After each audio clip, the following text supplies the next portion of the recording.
Podménasat, la voix de la recherche en action. Podménasat, la société en débat. Bonjour et bienvenue. Aujourd'hui, on se plonge dans une étude qui nous vient du Maroc et qui pose une question vraiment vertigineuse. Qu'est-ce que c'est que la liberté individuelle dans une société où le collectif est si puissant ? Pour explorer ça, on a une source vraiment solide, un gros rapport de la fondation de recherche marocaine Ménassat. C'est le fruit de 2 ans de travail de jeunes chercheurs de leur programme GIL. Donc c'est un regard neuf, documenté, qui vient du terrain.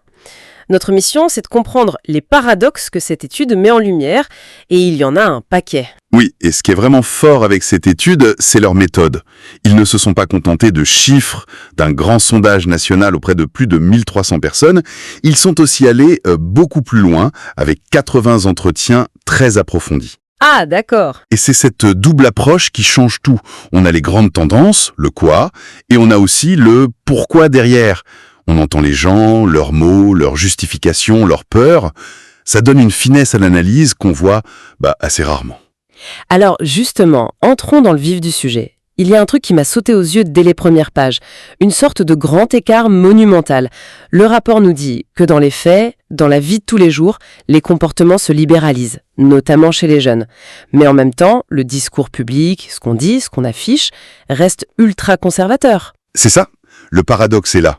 L'exemple le plus fou, c'est celui des relations sexuelles avant le mariage. Les chercheurs posent la question, est-ce que c'est répandu chez les jeunes ? Et là, 76% des gens répondent oui. 76%, c'est énorme. C'est un fait, tout le monde le sait. Mais juste après, on leur demande s'ils sont pour l'article 490 du Code pénal, celui qui envoie en prison les gens qui ont ces relations, et là, plus de la moitié dit oui. Comment une société peut-elle fonctionner avec une telle schizophrénie ? On sait que ça existe, mais on veut que la loi le punisse. C'est le nœud du problème. Et la réponse la plus simple serait de crier à l'hypocrisie générale. Mais le rapport nous invite à aller plus loin. Ce n'est pas tant de l'hypocrisie qu'une stratégie de survie sociale. Une stratégie ? Oui, on est dans une société en pleine mutation, où les pratiques individuelles vont beaucoup plus vite que les normes collectives affichées. Ce qui ressort des entretiens, c'est cette séparation nette entre 2 mondes. L'espace privé, où beaucoup de choses sont possibles, tolérées, tant qu'elles restent cachées, et l'espace public, où il faut à tout prix sauver les apparences, se conformer à l'image que le groupe attend de vous. Une image dictée par la religion et la tradition. Pour beaucoup, ce n'est même pas une double vie, c'est la seule vie possible pour naviguer dans cette société. C'est une distinction fondamentale. Ce n'est pas un choix, c'est une nécessité. Et pour essayer de comprendre cette logique, le rapport propose une grille de lecture intéressante. Il dit qu'en gros, il y a 3 façons de voir la liberté individuelle au Maroc. Ce n'est pas un concept unique pour tout le monde. D'un côté, il y a ceux qui la voient comme une question de dignité. C'est le droit de penser, de choisir, de disposer de son corps, mais toujours avec une conscience aiguë de la responsabilité. C'est une liberté mature, en quelque sorte. D'accord. Ensuite, il y a la vision la plus répandue. La liberté, oui, mais sous condition. Elle est acceptable tant qu'elle ne dérange pas l'ordre social, qu'elle respecte la religion, la loi, les coutumes. Et enfin, il y a une vision de la liberté comme une menace pure et simple. Et là, les mots utilisés dans les entretiens sont forts. On parle de décadence, d'anarchie, d'égoïsme. Et le mot qui revient le plus, c'est chaos. Et cette peur du chaos, c'est vraiment la clé pour comprendre beaucoup de choses. Cette peur est directement liée à l'angoisse de voir l'identité collective se dissoudre. Dans l'imaginaire de beaucoup, il y a une identité marocaine, stable, pure, un socle commun dont la religion est le ciment principal. Du coup, une liberté individuelle qui irait trop loin, qui remettrait en cause les normes de manière visible, n'est pas perçue comme un simple choix personnel. C'est vécu comme une agression contre le groupe tout entier, une fissure dans le mur qui protège la communauté. Et j'imagine que l'endroit où cette tension entre l'individu et le collectif est la plus visible, c'est sur la question du corps. Le rapport utilise une expression très parlante. Il dit que le corps n'est pas une propriété privée, mais un corps légitime, c'est-à-dire un corps qui doit être validé par la collectivité. Exactement. Ce corps légitime doit en permanence rendre des comptes. Son apparence, ce qu'il fait, ce qu'il désire, tout est soumis au regard et au jugement des autres. Et cette pression, sans surprise, est démultipliée quand il s'agit du corps des femmes. C'est là qu'intervient le concept de Qawama. C'est une sorte de tutelle morale et sociale exercée par les hommes de la famille, le père, le frère, puis le mari. Le corps de la femme devient le symbole de l'honneur de toute la famille. Ses faits et gestes rejaillissent sur la réputation de tous. Et est-ce que cette pression s'exerce de la même manière sur une femme d'un quartier populaire de Casablanca que sur la fille d'un riche homme d'affaires à Rabat? Le rapport fait cette distinction. C'est une excellente question, et elle est au cœur de l'analyse. La pression est partout, mais les moyens de la contourner ne sont pas les mêmes. On y reviendra car c'est crucial. Mais d'abord, pour illustrer cette pression générale, les chiffres sont assez clairs. Sur le port du hijab, 61% des sondés y sont favorables, souvent en le présentant comme une protection pour la femme elle-même. Une protection? Oui. Et sur la virginité avant le mariage, c'est encore plus massif. Près de 80% des femmes interrogées disent que c'est une preuve de chasteté et de bonne éducation. C'est une norme incroyablement puissante. Même sur une question qui nous paraîtrait simple, comme le droit de voyager seule pour une femme, c'est compliqué. Le rapport montre que les avis sont très partagés. Et quand les gens sont d'accord, c'est rarement par principe de liberté. C'est souvent pour des raisons pragmatiques. Oui, si c'est pour ses études. Oui, si c'est pour son travail. Tout à fait. La nécessité économique peut justifier une entorse à la règle. C'est ça. Et c'est là qu'on voit les vignes bouger, mais très lentement. L'entrée des femmes sur le marché du travail, leur accès à l'université, ça change la donne. Une femme qui a son propre salaire gagne en autonomie, c'est indéniable. Mais l'étude montre bien que ce changement est plus souvent accepté par pragmatisme que par conviction philosophique. La justification qu'on entend dans les entretiens, c'est « il faut bien qu'elle travaille pour aider la famille », bien plus que « c'est son droit fondamental de s'épanouir professionnellement ». Le changement est tiré par l'économie, pas encore par une révolution culturelle profonde sur le statut de la femme.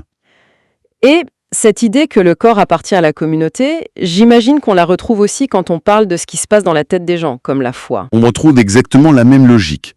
La liberté de conscience est peut-être le tabou ultime. Changer de religion ou simplement ne pas croire est vu comme une trahison. Pas seulement une affaire personnelle, mais une rupture avec la Oumma, la communauté des croyants. Ah oui. C'est perçu comme une menace directe à l'unité nationale. Les pratiques non conformes, comme ne pas jeûner pendant le ramadan, ne sont tolérées qu'à une seule condition, qu'elles soient absolument invisibles, confinées à la sphère privée la plus stricte. Le rapport donne l'exemple du mariage mixte, qui est très révélateur. Pour une femme musulmane, épouser un non-musulman est massivement rejeté. C'est vu comme une sortie de la communauté, une perte, mais pour un homme, la perspective est totalement différente. C'est une logique complètement asymétrique. Pour un homme, épouser une non-musulmane, c'est parfois même vu positivement. Ce n'est pas une perte, c'est un gain potentiel. C'est une occasion de la convertir à l'islam et donc d'agrandir la communauté. On voit bien que la règle n'est pas la même. Le corps et la foi de la femme sont vus comme les gardiens de l'identité du groupe, alors que l'homme est vu comme celui qui peut étendre cette identité. Attendez, il y a un chiffre là-dessus qui est quand même sidérant. L'article 222 du Code pénal punit celui qui rompt ostensiblement le jeûne en public pendant le ramadan. Eh bien, 55,5% des sondés sont pour l'application de cette loi. C'est un chiffre clé, ça. Plus de la moitié des gens sont donc favorables à ce qu'on punisse quelqu'un qui mange un sandwich dans la rue. Ça montre que ce qui compte, ce n'est pas tant la foi intime, mais bien l'affichage public de la conformité. Tout est une question de performance sociale. C'est exactement ça. Il s'agit de participer à la grande performance collective de la foi. Ne pas le faire, c'est commettre un acte de dissidence visible. Et c'est là qu'on en revient à la question que vous posiez tout à l'heure sur les classes sociales. Car cette performance, cette pression, ne pèse pas sur tout le monde de la même façon. L'étude met en lumière une fracture qui est peut-être la plus violente de toutes. C'est-à-dire que la liberté, au final, ça dépend de votre portefeuille et de votre carnet d'adresses. C'est ce qui ressort de manière crue des entretiens qualitatifs. Mais avant d'en arriver là, il y a un autre chiffre qui est dingue. Les chercheurs ont demandé aux gens s'ils connaissaient ces fameux articles de loi dont on parle, le 90 sur les relations sexuelles et le 222 sur le jeûne. Le résultat est sans appel. Plus de 70% des gens n'en avaient jamais entendu parler. Pardon, je veux être sûr de bien comprendre. Plus de 70% des gens ne connaissent même pas l'existence de ces lois, mais ils ont quand même une opinion tranchée sur le fait qu'il faille les appliquer. C'est hallucinant. C'est hallucinant, mais c'est logique si on comprend que l'enjeu n'est pas juridique, mais social. Les gens ne soutiennent pas une loi, ils soutiennent une norme sociale, une idée de l'ordre public. Mais ce qui est encore plus fort, c'est que même sans connaître la loi, tout le monde sait une chose. Elle ne s'applique pas à tout le monde. C'est là que le rapport utilise l'expression de liberté de classe.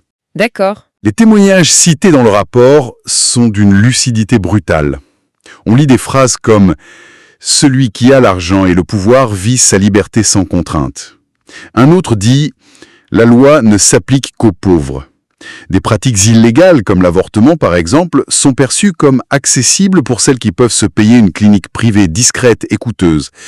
Les relations hors mariage pour les riches se déroulent dans des villas ou des hôtels de luxe à l'abri des regards et des descentes de police qui visent les quartiers populaires. La liberté n'est pas un droit, c'est un bien de consommation. On peut littéralement se l'acheter. Donc, le jeune couple d'un quartier modeste qui se fait arrêter dans une voiture risque la prison, mais le couple aisé dans une suite d'hôtels ne risque absolument rien. C'est ça la réalité décrite. C'est exactement ça. Et ça crée un sentiment d'injustice et de cynisme qui est extrêmement profond. Ça institutionnalise un double standard qui mine la confiance dans la loi, dans la police, dans la justice. La liberté n'est pas seulement conditionnée par le genre, comme on l'a vu, mais elle est fondamentalement déterminée par la classe sociale. C'est peut-être la conclusion la plus dure du rapport Happy. Au Maroc, la liberté a un prix. C'est une conclusion très forte, en effet. Si on essaye de rassembler les pièces du puzzle, on a ce grand écart permanent entre ce que les gens font en privé et ce qu'ils disent en public. On a une tension constante entre le désir d'émancipation de l'individu et l'énorme pression de la communauté, surtout sur le corps des femmes et sur la religion. Et pour finir, on a cette réalité crue d'une liberté à deux vitesses, où l'argent et le statut social permettent de s'affranchir des règles qui s'abattent sur les autres. Le tableau est complexe. Il est très complexe, et c'est important de dire que le but de Menassat avec ce travail n'est pas de jeter de l'huile sur le feu ou de simplement faire un constat déprimant. Leur ambition, c'est de mettre sur la table une base de discussion solide, basée sur la réalité du terrain, pour nourrir le débat public. L'idée est d'aider la société à se penser elle-même, pour construire un modèle de modernité qui ne soit pas juste un copier-coller de l'Occident, mais qui parte de ses propres contradictions, de ses propres inspirations. C'est un travail qui cherche à sortir des caricatures stériles entre un camp moderniste et un camp conservateur, qui ne reflète absolument pas la complexité que cette étude révèle. Ça laisse songeur. Et pour finir, peut-être qu'on peut laisser une question ouverte. Le rapport dépeint une société qui fonctionne sur une dualité profonde, une fracture entre la sphère privée et la norme publique. La question qu'on peut se poser, c'est: est-ce que cette tension est tenable sur le long terme? Une société peut-elle vraiment se moderniser économiquement, s'ouvrir politiquement, tout en maintenant un tel fossé entre les aspirations individuelles qui bouillonnent et les valeurs collectives qu'elle affiche? C'est sans doute tout l'enjeu pour le Maroc de demain. Pod Menassat, la voix de la recherche en action. Pod Menassat, la société en débat.